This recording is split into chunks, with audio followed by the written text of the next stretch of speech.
It is Chronicles month here at Shut Up and Sit Down, and today we have one hell of a chronicle. Chronicles of Crime.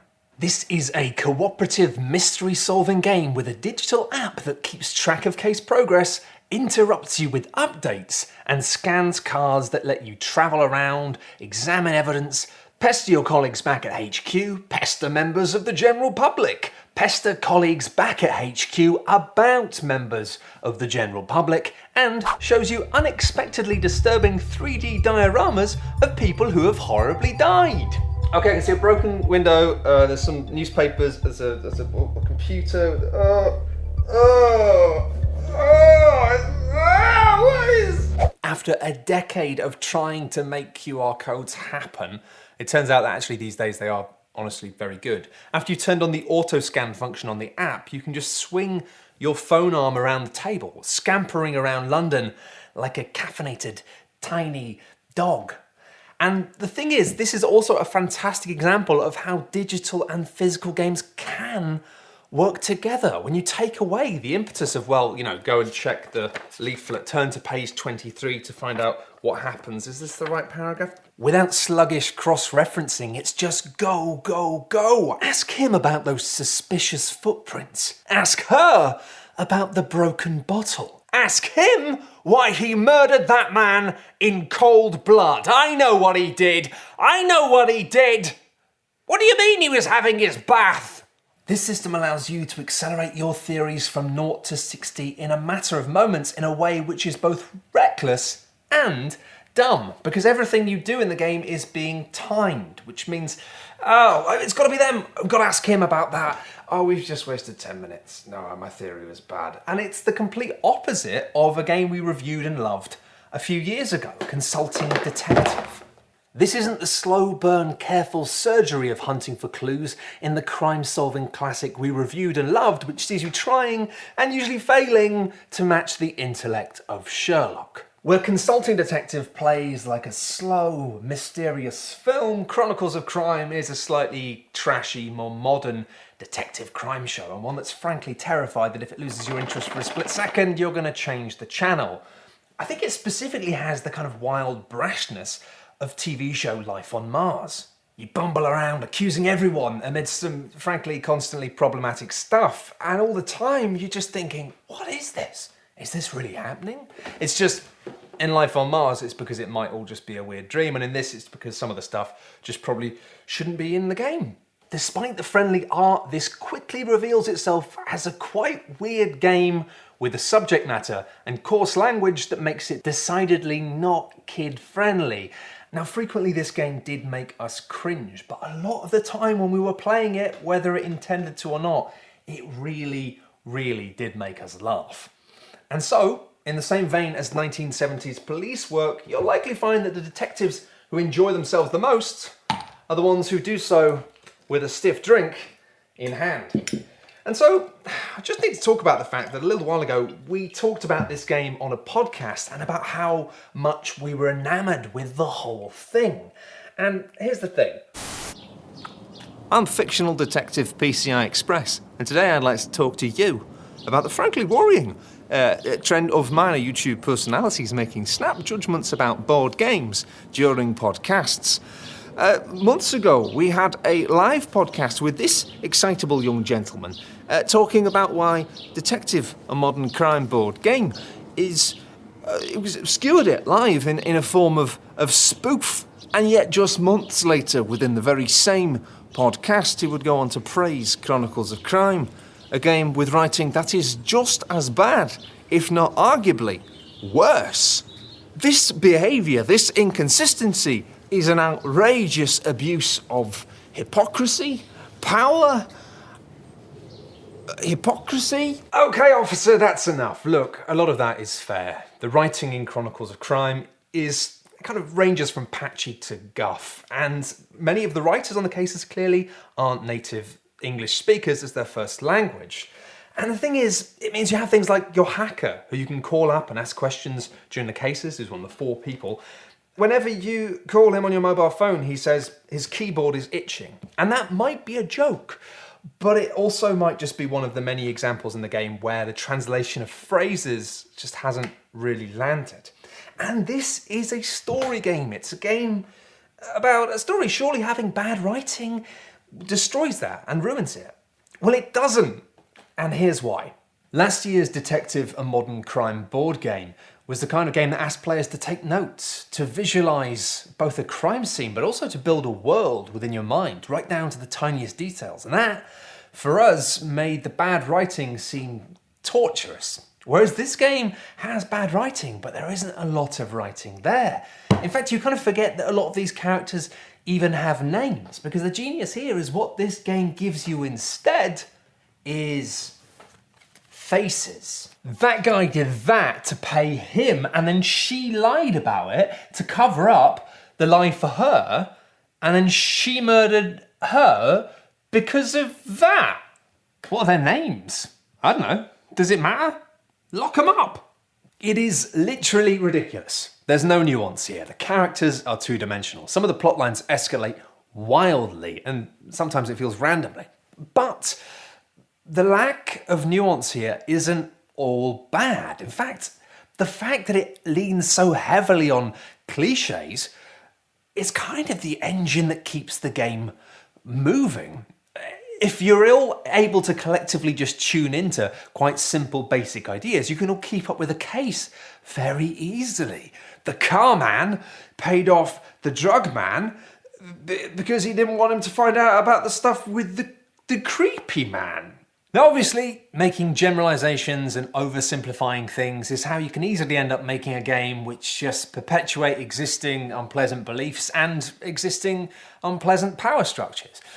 And let's be crystal clear, this is a game that does that. It has some pretty unpleasant judgments about the nature of anyone who's ever taken drugs. It's very poor when it comes to topics like mental health. Generally speaking, it is an incredibly crap vehicle for representing humans. But this crap is also an awful lot of fun. When you've just investigated a thing and the app stops you and tells you, you've got to rush back to HQ now because something's gone off, that is very exciting. It's very exciting that you can basically go to the forensic expert at any time and ask them about any kind of evidence for additional information. The hacker can look people up. You've even got the criminologist who basically knows everything about everyone in a way which is possibly psychic, but definitely creepy. Is he outside my window again?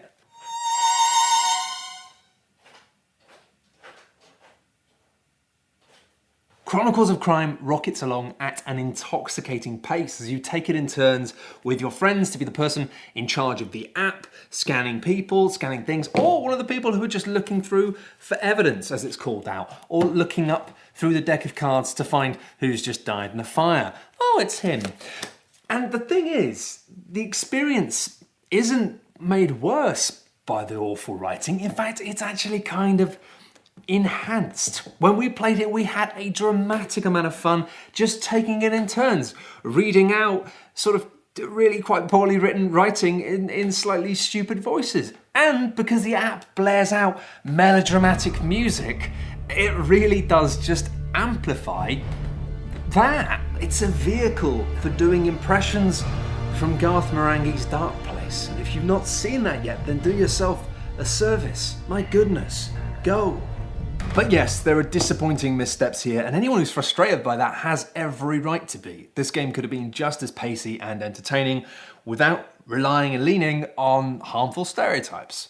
Nonetheless, the cliches and trashy tropes here are at least tonally consistent with the actual game, and in many ways serve the mechanics of the puzzles. This person seems mean. They are. This person seems untrustworthy. They are. It's a game in which every person you meet is just a caricature and one, maybe two traits, if you're lucky. And the thing is, it means you never forget who anyone is. You don't have to take notes. And that's amazing. And this system of using cards with minimal information so that you can take one box of things and turn it into as many different cases as you want is incredibly neat. And it's also neat that they've taken the tools that you need to make your own cases and made it open source. You could just download software, get this box for £25, box of admittedly very nicely made things, and then you can create your own mysteries for your families and friends. That is very cool. I mean, could this game be genius? Could it be a work of incredible intelligence that just uses unintelligent stereotypes as a kind of shorthand for getting people to easily connect with the world? Oh, I've got to crack this case. Follow the money. What? Follow the money. Follow the money. Right, so after you finish the 5 cases that come with the base game of Chronicles of Crime, you can download new ones, but they're quite expensive. And they say that's because they wanted to properly pay and compensate those who wrote them, which is a good reason. But I don't know who these writers are. I don't know if the adventures they've written are very good. And honestly, the problem with errors and weird grammar in the base game doesn't instill me with a huge amount of confidence that they're really going to have done a fantastic job of vetting these writers in the first place. So, yeah. Also, there's a £20 boxed expansion.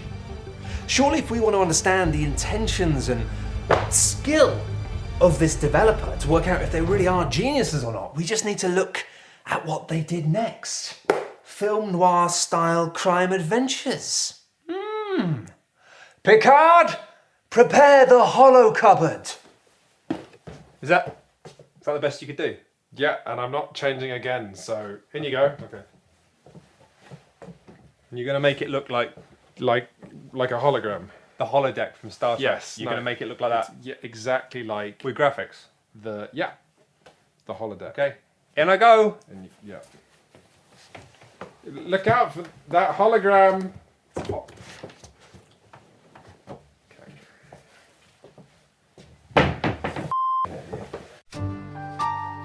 Was this the work of a criminal mastermind or a hit and run by a clueless perp? I had my suspicions, a hat, and a pocket full of hunches. Noir is an immediate box of delights. Look at this art. And these 4 new scenarios add a bunch of new mechanics. You can earn money, which you can then spend on bribes. You can follow people for hours if you think that they're a wrong-un. You can break into locations if you think there is wrong-un stuff inside of it. And you can intimidate people, which basically, frankly, ranges from full-on roughing people up to sort of being like... You've got gangsters and Hollywood stars and a much greater level of pressure and difficulty than the cases from the main box. You'll follow the wrong leads and run out of time and have to start the case over from the start. And there are so many characters and plot lines and leads, and rapidly it just becomes unbelievably boring. I don't remember who half these people are. They all look very similar. It's bringing up the world of noir, but really this is less black and white and more just grey. It's like they've taken the speedy punchiness of the base game of Chronicles of Crime, which feels like 2-dimensional super fast ping pong, replaced it with some sort of loose... It's like a cross between ballet and badminton, but designed by somebody who frankly has probably never seen either. But don't worry, there's still plenty of caricature here. The writers have lovingly recreated the 2-dimensional world and atmosphere of noir. A setting in which men are powerful and cool, but also tragically broken. Meanwhile, women are ditzy and useless, but also deadly and will kill men who've wronged them. And obviously, the 1930s and 1940s were a different time. And it's why it's really great that in the manual, they explicitly just address that and say, look, this was a really different time. And what we've done here is just kind of recreate an unpleasantly outdated worldview for the sake of historical posterity. It's very much like at the start of Warner Brothers cartoons, where it pops up saying, look, some of this stuff was nasty. We don't think of it anymore, but we're not taking it out. We're leaving it here because this is what the world was like then, and we shouldn't shy away from that. And when was this game made? When was this made? Oh, it just came out. It literally just came out. In the context of today's world, the universe that they're lovingly recreating is a mean little fantasy for navel-gazing men who pine for a world in which they have more power. And listen, if you're going to dredge up the bile of the past wholesale in the name of historical accuracy, then where's it got Tom Hardy in it? And if you care about accuracy, then maybe fix the typos and the grammatical errors before diving in to try and recreate a stylized historical version of a foreign country. And I sound here like I'm being catty, perhaps, but I'm not trying to be that. I'm deadly serious here. This is serious stuff. And I'm also really serious when I tell you how much I love the fact that on the back of the manual, they've actually got the history and context of noir. But these footnotes don't go into the full context in which film noir was formed. These stories of grey morality and violent men came from a generation of writers that had either participated in or simply lived in the shadow of 2 world wars. We didn't scientifically start talking about the phenomenon that would later be classified as PTSD until 1952.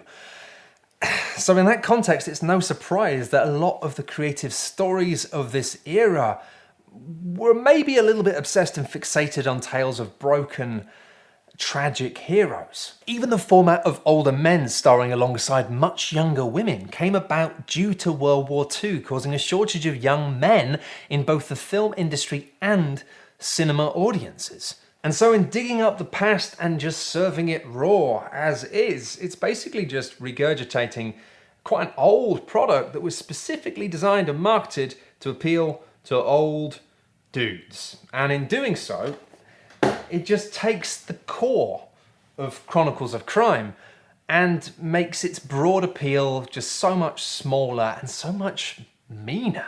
You know, when I was playing Noir, a friend of mine walked into the room and said, "So is this just a game for men then?" And that is more cutting and true and simple than anything I could say in this review. And the thing is, like, even noir of this era, even noir back then, it wasn't all like this. The Lonely Place starring Humphrey Bogart reframed the tropes of the genre in which men were entrapped by women as being perhaps better viewed as men's distrust of women. I'll stay with you, Dix. I promise I'll stay with you. I love you, Dix. I'll marry you. I'll go away with you. Take me. Run away from me the first chance you get. Based on a novel by Dorothy B. Hughes, people have been deconstructing noir with noir since 1947. And even modern examples like The Girl with the Dragon Tattoo show that perhaps women being misleading and destructive isn't an actual core essential part of what makes good noir. The board game industry needs better than this. And so no, we don't recommend noir, even though it has wonderful art, and we really, really wanted to like it. But it does clear up the mystery of Chronicles of Crime. Was this a next level genius subversive masterpiece? No. It was just some trashy pulp nonsense that also happened to have some solid, wonderful mechanics to create the core of a beautiful TV-style detective game. I mean, yes, a lot of it is really problematic as well, but it's still cool. Things can be both of those things at the same time. In case you didn't get the memo, reality is complicated.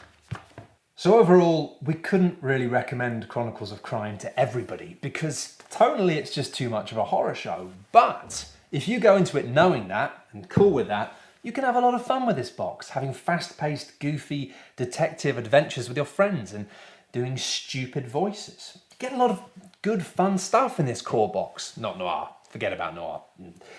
It's pretty decent. It's strong.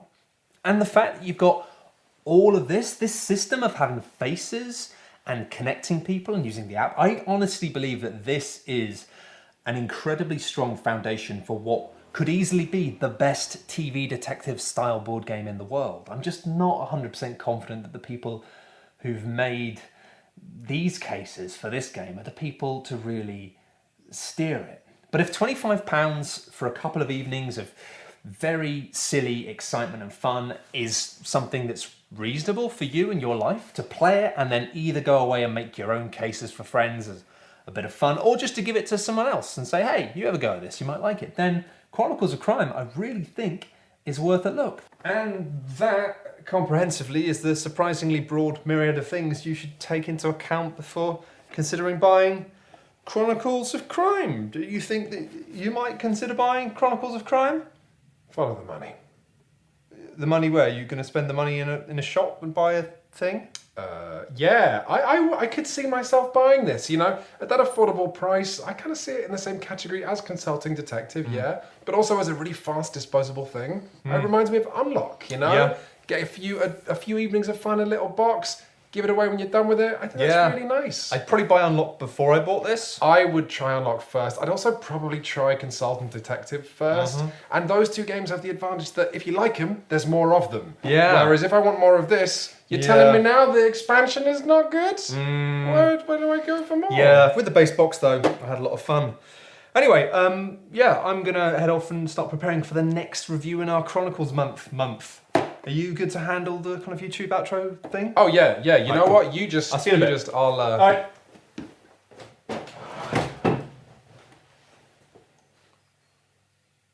Follow the money.